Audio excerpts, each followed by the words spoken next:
आजच्या ज्या ईव्हीएम रॅलीच्या विरोधात जी रॅली होते त्याला आवर्जून उपस्थित असलेल्या महाराष्ट्राची तोप आमच्या भगिनी सन्मान्य सुषमा अंधेरीजी, दिल्लीवरून खास ज्यांनी या देशामध्ये मागच्या 5 वर्ष 17-18 पासून ज्यांनी राष्ट्रीय तळावर ईव्हीएम विरोधी मोहीम विचारधारा जोमाने राबवत आहे, सामाजिक बांधिलकी नेत्यांना ॲडव्होकेट महमूदजी, आमचे सहकारी मित्रने माननीय शरद पवार साहेबांचे खंदे,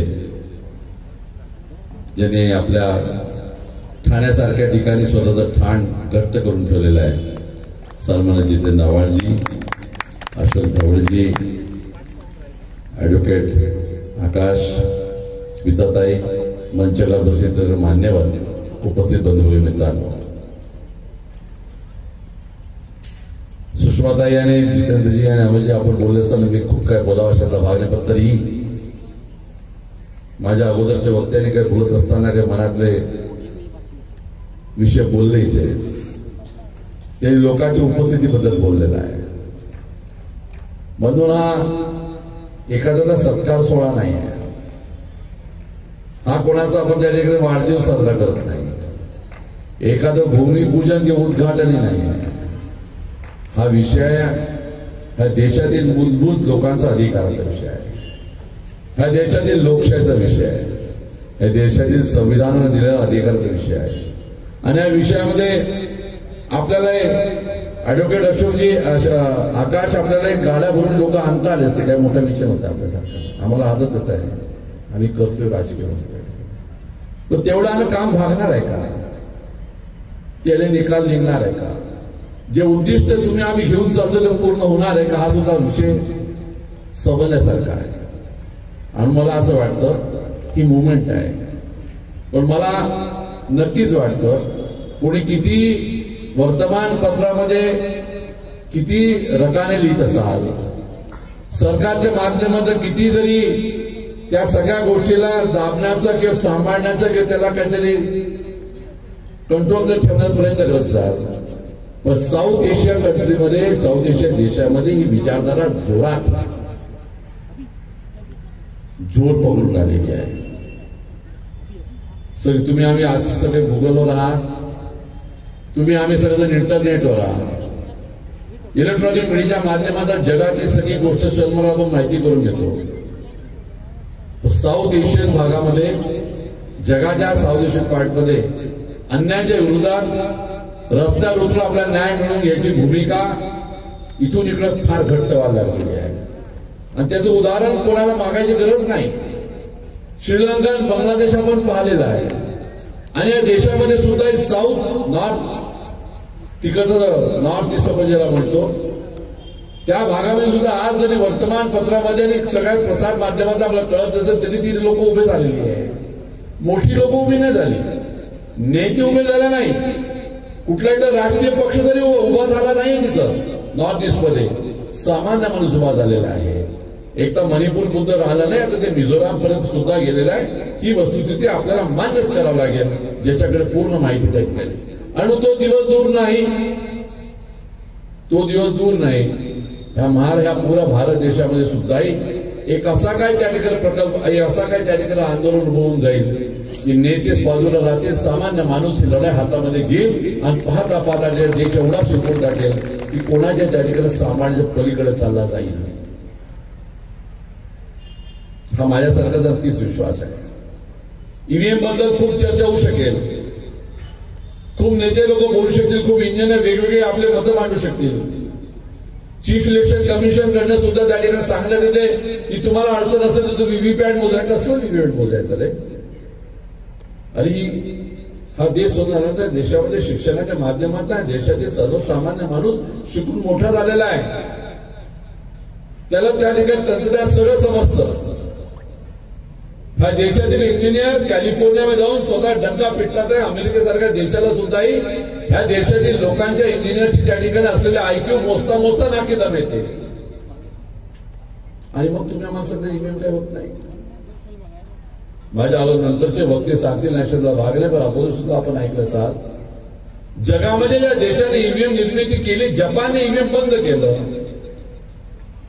जगातल्या मोठ्या मोठ्या प्रकार राष्ट्राने समजा ईव्हीएम बंद केलं असेल, तिथे मूर्ख आहे का? त्याला आकडा नाही का? त्यांची इंजिनियर त्या ठिकाणी त्यांना शिकता येत नाही का वाचता येत नाही, की त्यांच्या इंजिनियरला इलेक्ट्रॉनिकचं ई समजत नाही, सगळे इलेक्ट्रॉनिक आम्हाला समजतं का? हा मूलभूत उत्तर दे पाहिजे. तर म्हणजे दुर्भाग्य आहे देशामध्ये असलेला जे चीफ इलेक्शन कमिशनर बसले दिल्लीला, ते म्हणतात तुम्ही आम्हाला तिथं प्रूफ द्या. अरे जगानं ज्याची प्रूफ दिलेली आहे ती प्रूफ ते पुन्हा तुम्हाला ते प्रूफ पाहिजे का? जगातला अभ्यास तुम्हाला मान्य नाही? जगातला अभ्यास आणि जपानचा अभ्यास तुम्हाला माहित नसेल तर जपानची बुलेट ट्रेन तुम्ही आणता कसं त्या देशामध्ये?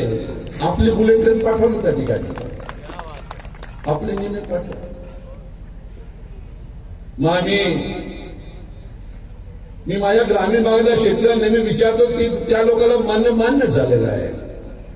एक काळ असा होता की आम्ही शेतकरी आमच्या शेतामध्ये पाणी सुरू करायचं, आपल्या शेतीला पाणी द्यायचं, पाणी सुरू करायचं म्हणत होतो, तर आम्हाला ती आमची जी मोटर होती इलेक्ट्रिक मोटर, त्याचं बटन दाबायला त्या 30 पर्यंत जावं लागत होतं. पण आज आम्ही आमच्या घरी बसल्यानंतर मोबाईलच्या फोनच्या माध्यमातून मोटर चालूही करतो आणि बंदही करतो. इलेक्ट्रॉनिकचा आविष्कार आहे की नाही? देशाचं यान चंद्रावर गेलं त्याचा झेंडा त्या ठिकाणी माननीय पंतप्रधान नरेंद्र मोदींनी दाखवला. ते यान खराब झालं तर आमचे सायंटिस्ट का चंद्रावर गेले ते का? सायंटिस्टने तिथून वायर टाकली तिथं आम्ही इलेक्ट्रॉनिक्स केलं. आणि ज्याने कम्प्युटर बनवला एलन मस्क, तो स्वतः म्हणतो की कम्प्युटरमध्ये you can hack the computer, तुम्ही करू शकता. तरी तुम्हाला प्रूफ पाहिजे. मला अजूनही आश्चर्य आहे ह्या देशाची जी यंत्रणा जी बसले, जे संविधान पदावर जे बसले वरती, त्या लोकांना संविधानाच्या पदावर बसले असताना काहीतरी देशाबद्दल देशभक्ती नावाचा विषय आहे की त्यामध्ये, की सगळं त्या ठिकाणी स्वतःसाठी स्वार्थासाठी आणि क्षणिक तुम्ही असेल तुमच्या पुढच्या नंतर देश राहणार आहे की नाही राहणार आहे. चीफ इलेक्शन कमिशनर मला असं वाटतं त्याचा जन्म म्हणजे शेवटचा, त्याच्याला त्याची मुलं होणार नाही, पुढे देशी राहणार नाही, त्याच्या कुटुंबाला पुढे देशामध्ये राहायचं नाही असं घोषणा केली. अरे जे एकदा व्यवस्था बिघडली तर ते चटके सगळ्यालाच लागतील. जंगलामध्ये आग लागली की ते सगळ्यालाच लागते, ध्यान लक्ष दिलं पाहिजे. एकदा ही व्यवस्था बिघडली तर कोणी सुटणार नाही, त्याच्यामध्ये कोणी सुटणार नाही. जे लोक आज तिथं गुरबीत बसले त्यांना सुद्धा त्याचे चटके खास लागतील. कोण जाऊन आला वाचवला पण त्या ठिकाणी मणिपूरमध्ये कुठला तरी पक्ष कुठल्या तरी नेता सुरक्षित आहे का? नाही. आणि त्या ठिकाणी चटके लागतात आहे आणि इथे तेच होणार आहे. काही मोठा विषय त्या ठिकाणी नाही. म्हणून आज मी आपल्या एवढं सांगणार या आजच्या संमेलनाच्या ह्या रॅलीच्या माध्यमातून चूप बसू नका, याची चर्चा करा. याची चर्चा करा, कारण ज्या हा स्वातंत्र्य मिळवून देण्यासाठी ज्या ज्या लोकांनी स्वतःच्या जीवाची आहुती दिलेली आहे, ज्या ज्या लोकांनी आपल्या घरात तुळशी करून कधी वळून विचार नाही केला की माझ्या बायकोपर्यंत काय होईल, त्यांची बलिदान वाया नाही केले पाहिजे. आणि त्यांच्या समजा आपला असेल थोडं बहुत जरी मनामध्ये पुढचा दिवस चांगला पाहिजे तर कामाला लागलं पाहिजे. मी हे म्हणत नाही की उद्याच्या उद्या रस्त्यावर निघा, मी हे म्हणत नाही की उद्या रस्ते थांबा, हे म्हणत नाही की उद्या दगडफेक करा, मी हे म्हणत नाही की उद्या त्या ठिकाणी क्रांती सुरू करा. पण चर्चा करा, लोकांना सुशिक्षित त्याला लोकांना त्याच्याबद्दल एज्युकेट करा.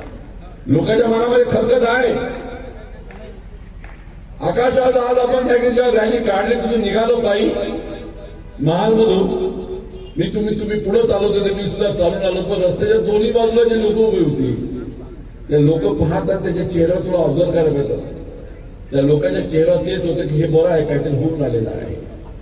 पण लोक धजून नाही राहिले, पुढं पाय टाकलं, कारण कोणीतरी आलं पाहिजे पुढं, कोणीतरी पुढं आलं पाहिजे. खरं म्हणजे मला आज असं वाटत होतं आणि ते करावं.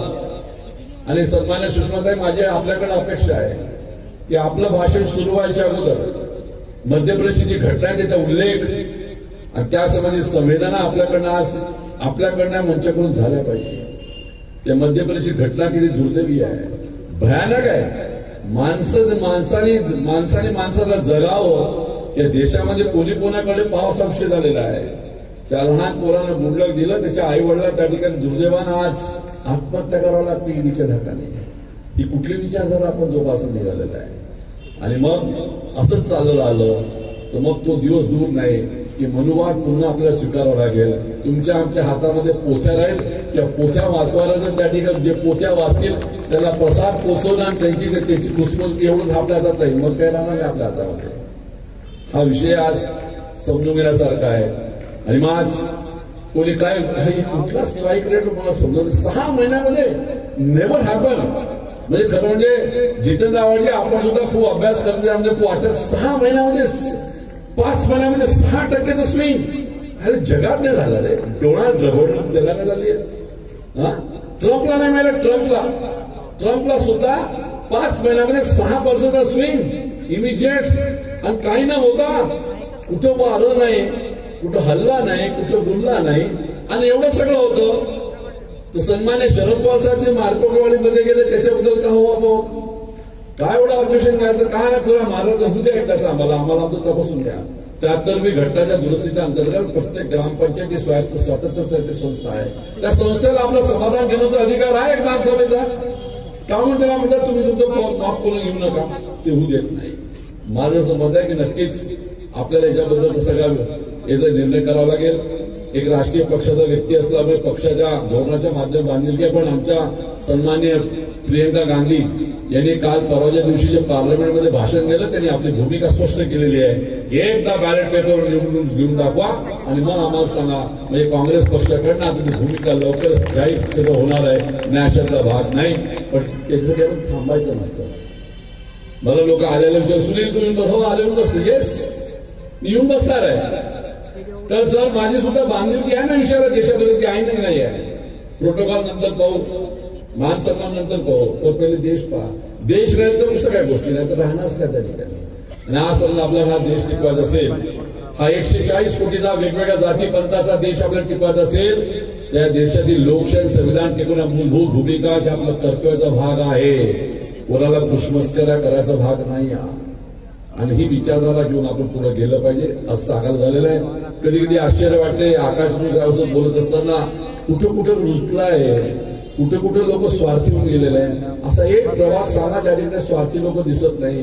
अधिकारी म्हणा, मीडियाबद्दल तर बोलण्यात आम्ही तर आज विनंती करतो सगळ्याला, मीडिया आपलं छापणार नाही, छापू शकत नाही. छापला नाही भाग वेगळा आहे, छापू शकत नाही भाग दुसरा आहे. याच्यातला अर्थ समजून घ्या मी काय म्हणतात. पण सोशल मीडिया ते थांबू शकत नाही. आणि मग आज आपलं जे काही आपण सकाळपासून निघालो त्याबद्दल थोडं ना थोडं अर्धा मिनिट म्हणा, 10 सेकंड म्हणा, जे काही तुम्हाला जमेल त्याचं तुम्ही रील तयार करून तुम्ही आपसात त्या ठिकाणी व्हॉट्सअप आपले जे सोशल मीडियावर ती फिरवणं सुरू करा. याच्या माध्यमातून लोकांना नाशिकमध्ये रॅली मोठी झालेली आहे, तशी कुणाल पाटील मोठी केलेली आहे. परवाशी आम्ही एक आम्ही थोडं तिथे एक संविधान चौकात केलं होतं. बघा आता संविधान चौकात आम्ही त्याशी केलेलं आहे. परवाशी मी माझ्या मतदारसंघात केलं. आपण सगळीकडे सुरू करू. आम्ही आपल्याला विश्वास देतो.